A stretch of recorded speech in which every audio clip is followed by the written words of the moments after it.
Good morning. आज का जो टॉपिक है वह है ताप कटिबंध। यह हमारा पृथ्वी है और पृथ्वी के किन स्थानों पर सूरज का प्रकाश अधिक पड़ता है और किन स्थानों पर सूरज का प्रकाश सनलाइट कम पड़ता है, हम डायग्राम के माध्यम से समझने का कोशिश करेंगे। इसे ही हम क्या बोलते हैं, ताप कटिबंध। हमारा जो पृथ्वी को तीन ताप कटिबंध को हम तीन भाग में बांटते हैं। एक नंबर जो है उष्ण कटिबंध, 2 नंबर है शीतोष्ण कटिबंध और 3 नंबर है शीत कटिबंध। हम यह डायग्राम को देखते हैं। ये जो हमारा पृथ्वी है, पृथ्वी को जो 2 बराबर भाग में बांटा है, इसको हम 0 डिग्री बोलेंगे, विषुवत रेखा बोलेंगे। विषुवत रेखा के ऊपर का जो भाग दिखाई पड़ रहा है इसे ही हम क्या बोलते हैं, उत्तरी गोलार्ध बोलेंगे। हमारा उत्तरी गोलार्ध जो है ये 23.5 उत्तरी गोलार्ध जो है 0 डिग्री के ऊपर का भाग होगा और 23.5 डिग्री में हमारा क्या है, कर्क रेखा स्थित है जो उत्तरी गोलार्ध में है। 66 डिग्री में जो दिखाई पड़ रहा है इसे बोलेंगे आर्टिक वृत्त बोलेंगे और 90 डिग्री में जो है इसे बोलेंगे उत्तरी ध्रुव बोलेंगे। अब देखते हैं विषुवत रेखा के नीचे का भाग को या दक्षिण का भाग को हम दक्षिण गोलार्ध कहते हैं।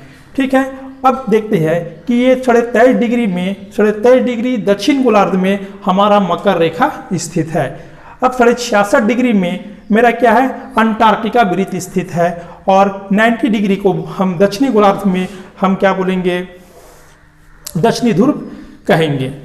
अब देखते हैं कि सूरज का प्रकाश किन क्षेत्रों में अधिक पड़ता है। तो एक नंबर क्या है, उष्ण कटिबंधीय क्षेत्र। एक नंबर जो है ये क्या है, उष्ण कटिबंध। यहाँ पर देखो ये हमारा सूरज है और सूरज का लाइट सबसे अधिक जो पड़ रहा है ये तुम्हारा कर्क रेखा और मकर रेखा के बीच में। कहने का मतलब कर्क रेखा और मकर रेखा के बीच में क्या है, सूरज का प्रकाश क्या हो रहा है, बिल्कुल क्या हो रहा है, अधिक पड़ रहा है। तो हमारा उष्ण कटिबंधीय किसकी हम बोलेंगे, कर्क रेखा और मकर रेखा के बीच का भाग को ही हम क्या बोलते हैं, उष्ण कटिबंधीय क्षेत्र कहेंगे। यहाँ पर सूरज का ताप अधिक पड़ता है और सालों भर यहाँ पर क्या होता है, गर्मी मिलता है और यहाँ पर जलवायु परिवर्तन नहीं होता है। 2 नंबर है ये शीतोष्ण कटिबंध। देखो यहाँ पर दिखाई पड़ रहा है शीतोष्ण कटिबंध। तो शीतोष्ण कटिबंध का जो क्षेत्र होगा 23.5 डिग्री से 66 डिग्री के बीच दोनों गोलार्धों में। यहाँ पर देखना ये 23.5 डिग्री दिखाई पड़ रहा है और यहाँ पर ये 66 डिग्री। यहाँ पर क्या है, सूरज का प्रकाश क्या हो रहा है, तिरछी पड़ रहा है।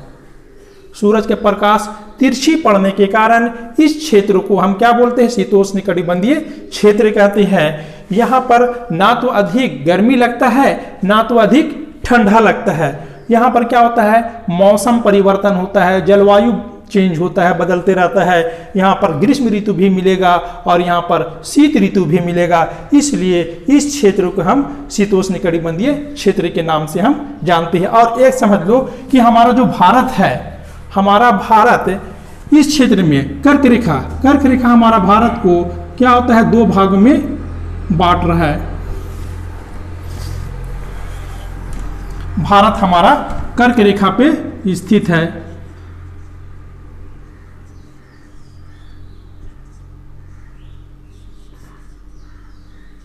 ये हमारा भारत है और भारत जो कर्क रेखा जो 2 भाग में बांट रहा है, तो दक्षिण भारत का जो नीचे का भाग है वह उष्ण कटिबंधीय क्षेत्र में आएगा और ऊपर का जो भाग है शीतोष्ण कटिबंध में आएगा।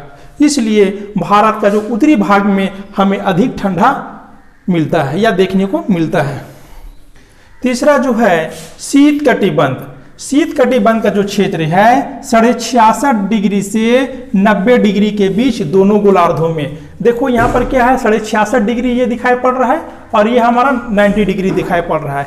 यानी दोनों इन क्षेत्रों में देखना सूरज को जो प्रकाश है ये बिल्कुल तिरछी पड़ रही है, एकदम बिल्कुल तिरछी, जिसके कारण इन क्षेत्रों को हम क्या बोलते हैं, शीत कटिबंध क्षेत्र कहते हैं। यहाँ पर तापमान इतना कम रहता है कि इन क्षेत्रों में क्या होता है, बिल्कुल बर्फ जमा हुआ रहता है ना, और यहाँ पर न्यूनतम तापमान पाया जाता है। इसलिए इस क्षेत्र को हम क्या बोलते हैं, शीत कटिबंध क्षेत्र के नाम से जानते हैं। आपको ये वीडियो पसंद आया होगा तो आप लाइक कीजिएगा, और कहीं पर अगर आपको दिक्कत होता है तो कमेंट बॉक्स में जाके मुझे ज़रूर बताइएगा। आज का क्लास इतना ही। Thank you.